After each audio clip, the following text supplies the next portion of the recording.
mbokk yi ñu ngi leen di nuyu di leen ziara di amati mbégte jàkkaarloo génn ngir baaxee leen xibaar yi leen ANACIM jagleel bu ñu xoolee nag incha allah fii ak ëllëg mbokk yi rawatina ci guddi tey jàpp fajaru ëllëg dinañu nemmeeku ba léegi sedd goo xam ne dina laal daanaka réew mi yëpp te ca noonu nag ëllëg incha allah ci digg bëccëg tàngoor lañ nar a gën a nemmeeku ci gox yi féetee ci biir réew mi ak ay température yoo xam ne dinañu xaw a sax kawe ci yenn dëkk yi donc ca noonu nag dañuy yemandi fii rek te wéy animation satellite bi comme ni ngeen koy gisee ci naatal gi asamaan su leer la ñu yaakaar am incha allah fii ak ëllëg ay niir yoo xam ni donte ay niir yu néew lañ sax nag yu nar a doxantu ci bët saalumu réew mi ngelaw goo xam ni incha allah dina jugee bët gànnaar wala boog dina jugee boori Mauritanie jàpp Mali nar a dugg si incha allah ci biir réew mi. prévision guddi tey jii nag liñ ciy gis mooy ay température yoo xam ni ba léegi dinañu desee kawe ndax boo leen xoolee température guddi gi bii gën a kawe dina toll ci ñaari fukki degré ak ñaar mooy température minimale bi gën a kawe ci guddi tey jii te ca Bakel lañ ko nar a nemmeekoo incha allah bu dul loolu Matam Tambacounda ak Kédougou muy penk réew mi ay température minimale yu nar a toll ci ñaari fukki degré rek lañ fa yaakaar am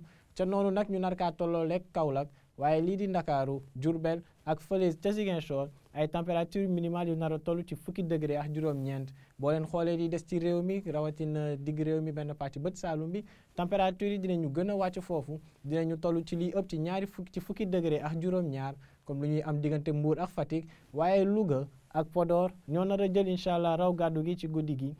ci wàllum température minimale te ca noonu température foofee dinañu wàcc ba àgg ci fukki degré ak juróom asamaan si comme ni ma ko doon waxee ca njëlbeen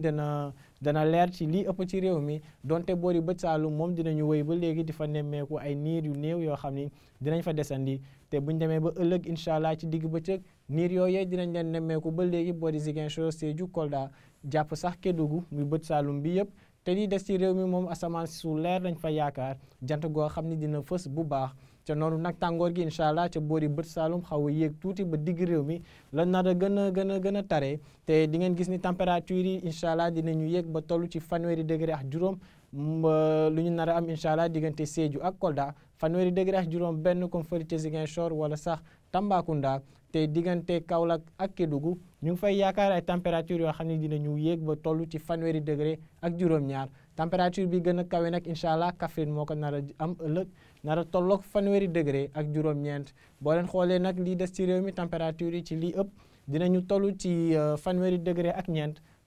rawatina ca digg réew mi waaye lii di bët gànnaar diggante Saint-Louis ak Podor ba sax boori Ndakaaru boo leen xoolee foofee température yi dinañu xaw a gën a wàcc bu ñu leen di méngaleeg li des ci réew mi te ca noonu nag Ndakaaru moom température yu ñaari fukki degré ak juróom dong lañ fa nar a am comme maximal muy findeel ni incha allah nu muy fexee ci guddi gi noonu la tàngoor gi nar a wàññeeku incha allah ci digg bëccëg donc jàppale ni ba léegi peex gi incha allah dina fi desandi mën nañu wax sax nag sedd ci yenn gox yi ndax température yi wàcc nañ bu baax a baax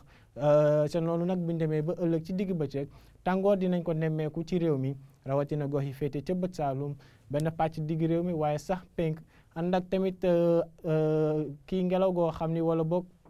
tàngoor goo xam ni dina wàññeeku bu baax ca boori Ndakaaru jàppale incha allah Saint-Louis ak Podor lii nag moo newoon seen xibaaru météo tey mbokk yi dañ leen di ñaan ngeen di woy di topp xibaar yi dikkee ci ANACIM ci xarale yi di leen dig daje incha allah ëllëg di leen ñaanal jàmm wasalaam.